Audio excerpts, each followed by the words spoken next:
Olá, queridos, meu nome é Heraldo Gabriel, sou pastor da Assembleia de Deus, Ministério de Madureira, moro na cidade de Santo Antônio de Pádua, no estado do Rio de Janeiro, e este é o nosso canal Aos Confins da Terra. Queridos, nós estamos falando acerca da pessoa do Espírito Santo, e no último vídeo nós começamos a falar acerca do Espírito Santo como ministério e o propósito do Espírito Santo na vida do crente. O propósito da língua como dons na vida do homem e da mulher de Deus. Nós vimos que no último vídeo nós terminamos a língua como edificação individual. Tá? Falamos acerca do que Paulo escreveu em 1 Coríntios capítulo 14. E hoje nós vamos dar continuidade a isso. Mas antes disso eu preciso pedir a você que ainda não é inscrito no nosso canal, faça a sua inscrição. Tá? Deixe o seu like, o seu joinha, compartilhe esse vídeo com o maior número de pessoas possíveis, para só assim podermos levar a palavra de Deus aos confins da terra. Então, queridos, falamos sobre edificação individual e hoje nós vamos começar a falar, dando continuidade, sobre a edificação coletiva, ou seja, a edificação da igreja. O Espírito Santo promove o dom de línguas para a edificação espiritual da pessoa. E também existe a edificação espiritual coletiva da igreja. A Bíblia diz que os que falam em língua estranha são instruídos a orar para receberem a divina habilitação para interpretá-las, a fim de que... Aí nós vamos lá em 1 Coríntios 14, versos 5. 1 Coríntios 14, verso de número 5, que fala o seguinte: E eu creio que todos vós faleis línguas estranhas, mas muito mais que profetizeis. Eu quero que todos vós faleis línguas estranhas, mas muito mais que profetizeis, porque o que profetiza é maior do que o que fala línguas estranhas, a não ser também que interprete, para que a igreja receba edificação. Veja bem, 1 Coríntios capítulo 14, versículo 5. Olha o que diz o versículo 12 e 13. Assim também vós, como desejais dons espirituais, procurais sobejar neles para a edificação da igreja. Pelo que o que fala língua estranha, ore para que a possa interpretar. Não é comum a pessoa que fala línguas estranhas, ela também se empenhar para que possa traduzir o que ela está falando. Ela se preocupa mais em falar línguas estranhas. E muitas vezes as línguas são estranhas mesmo, que ninguém entende. Mas existe a possibilidade de ser entendida e de ser traduzida para edificação. Jesus Cristo, ele edificou a sua igreja, prometendo o seguinte, Mateus 16, 18, a promessa de Jesus: as portas do inferno não prevalecerão contra a igreja. O Espírito Santo distribui todos os dons para a edificação da igreja. Nada é para a edificação da própria pessoa, é tudo coletivo. Mas existem normas bíblicas para o dom de línguas. Nós já vimos que não houve exigências quanto à manifestação das línguas em Jerusalém, em Cesareia ou em Éfeso. E todos falaram em línguas, mas quanto às línguas como dom de elocução, há determinadas normas a se considerar. E a primeira de todos é a seguinte: nem todos possuem, o dom de línguas como o dom de elocução. Veja bem, 1 Coríntios capítulo 12, versículo de número 30. 1 Coríntios 12, 30. Olha o que nos diz a palavra do Senhor. Tem todos o dom de curar? Falam todos diversas línguas? Interpretam todos? E o 31. Portanto, procurai com zelo os melhores dons, e eu vos mostrarei um caminho ainda mais excelente. Interessante, queridos, que aqui há uma referência ao dom ou à diversidade de línguas.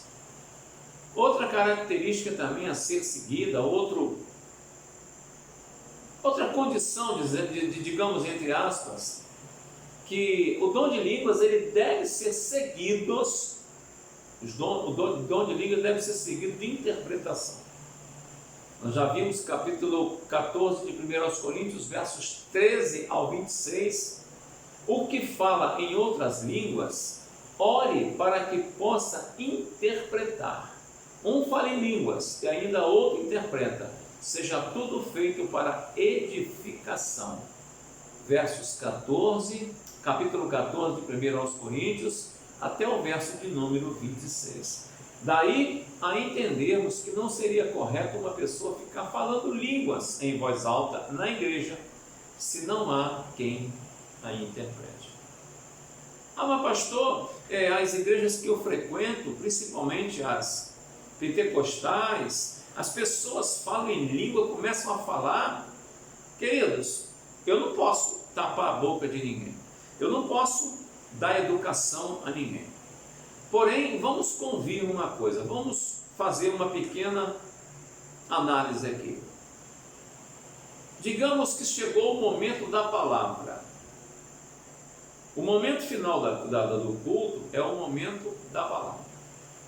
Aí o pregador, ele se preparou, ele orou, ele consagrou a vida, ele está ali abrindo a Bíblia, a palavra de Deus, a inerrante palavra de Deus, e de repente ele lê alguns versículos e começa um sermão, seja temático, textual, expositivo, não importa. E ele está lá no auge da pregação, depois de 10, 15 minutos, e pessoas começam a abrir Bíblias para ler em textos diferentes. Ou outros começam a falar em línguas, assim do nada, sem que ninguém interprete. E aí? Poxa vida, se Deus está falando, por que eu vou abrir a Bíblia num texto diferente para ouvir Deus falar comigo? Se Deus está falando lá no púlpito, por que o outro vai começar a falar em línguas e não vai ter quem interprete? Então, isso aí é uma questão de se organizar e se tornar conhecida a palavra que diz lá em Tiago, quanto à ordem no culto. Tudo tem que ser com decência, tudo tem que ser aprimorado para que não haja confusão no culto, tá? E ele ainda diz mais, 14, 28. 1 Coríntios 14, versículo de número 28. Olha que nos diz o seguinte, a palavra de Deus. Eu vou falar melhor, eu vou falar do 14, do 26 ao 28. Que fareis, pois, irmãos?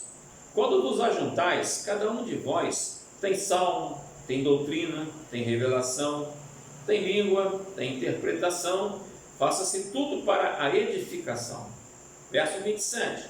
Se alguém falar línguas estranhas, faça-se isso por 2 ou, quando muito, 3, e por sua vez, e haja intérprete. E o verso 28 arremata: mas se não houver intérprete, esteja calado na igreja e fale consigo mesmo e com Deus. Queridos e amados, não sou eu, é o apóstolo Paulo, o apóstolo dos gentios. E ele deveria entender bem o que ele estava falando e nos escrevendo, porque ele recebeu diretamente de Deus, de Jesus Cristo, no terceiro céu, quando ele foi arrebatado e recebeu instruções do próprio Jesus. Então, há limitações. Por quê? Existem imitações.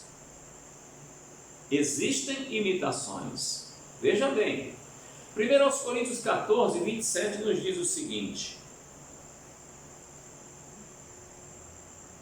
se alguém falar língua estranha, faça-se isso por 2 ou, quando muito, 3, e por sua vez, e haja intérprete. Presta bem atenção. No caso de alguém falar em outra língua que não sejam mais que 2 ou 3, muito, no máximo 3, e isto sucessivamente, e haja quem interprete. 1 Coríntios 14, 27. Aqui nós aprendemos que não seria conveniente muitos falarem língua em voz alta ao mesmo tempo. Essa regulamentação visa a um fim proveitoso, sem contudo reduzir a importância das línguas estranhas em qualquer das formas que o Espírito Santo nos concede que falemos. Atos 2, 4.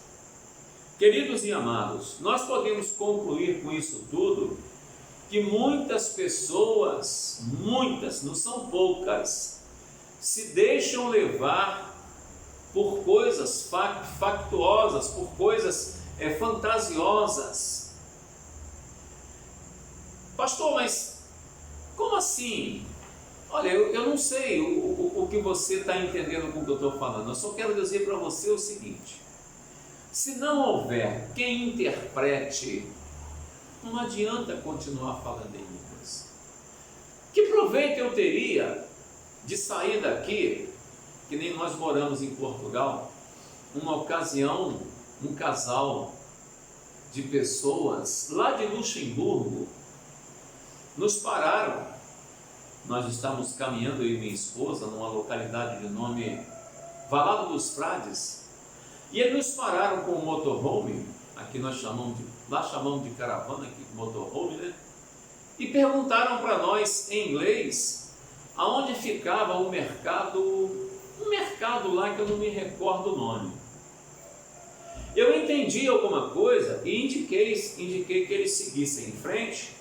Dei mais ou menos uma palhinha em pouco inglês arrastado, mas eu deixei eles inseguros de que eles tinham que ir para Alcobaça, tinham que seguir em frente, tá? Pegar um viaduto, e expliquei mais ou menos. Tudo isso em inglês. Eu não falo inglês, eu arranho um pouquinho.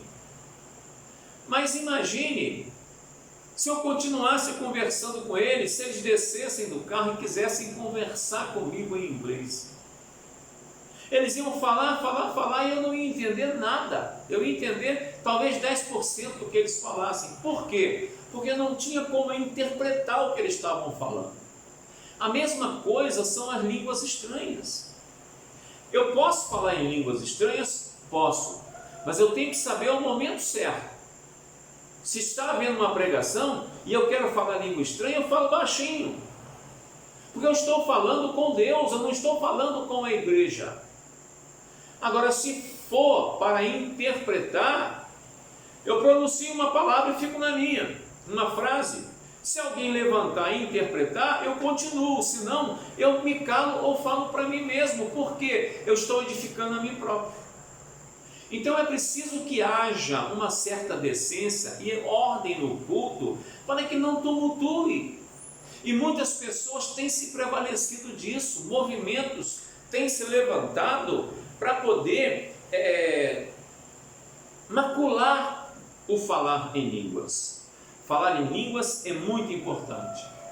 Falar em línguas é algo que o Espírito Santo nos concede que falemos, porém nós precisamos ter muito cuidado, tá?